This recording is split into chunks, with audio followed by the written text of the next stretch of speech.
Hello दोस्तों, एक बार फिर मैं लेकर आया हूं एक ब्लॉकबस्टर हॉरर स्टोरी, सीढ़ियों के नीचे से आती आवाज।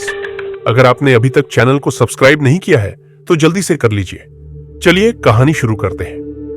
रात के 1 बजे थे।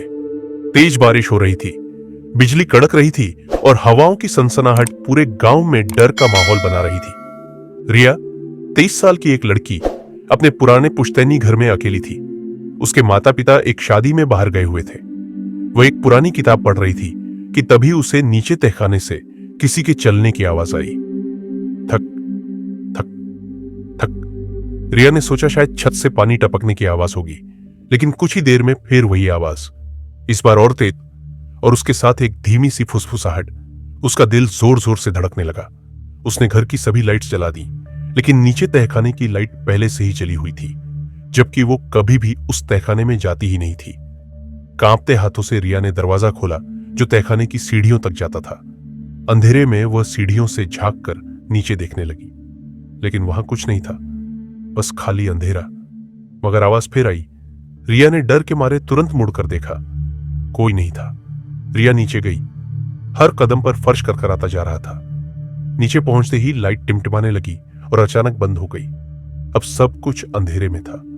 तभी उसने देखा एक कोना हल्का चमक रहा था। वहां एक पुराना आईना रखा था, लेकिन उस आईने में कोई और खड़ा था।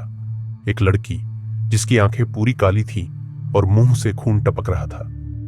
आईने की लड़की ने पूछा, और फिर उसकी असली आवाज रिया के कानों में गूंजी, मैं तुम्हारे अंदर आना चाहती हूं। रिया जोर से चिल्लाई और सीढ़ियों की ओर भागी। जैसे ही उसने तहखाने का दरवाजा खोला, बाहर की लाइट्स बुझ चुकी थी। पूरा घर अंधेरे में डूबा था। वो अपने कमरे में जाकर बेहोश हो गई।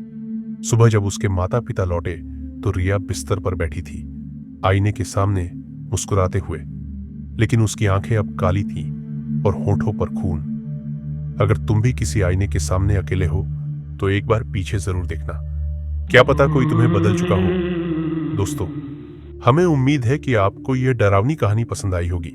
अगर आपको कहानी पसंद आई हो तो कृपया वीडियो को लाइक और सब्सक्राइब करें। फिर मिलेंगे एक नई कहानी के साथ। तब तक के लिए धन्यवाद।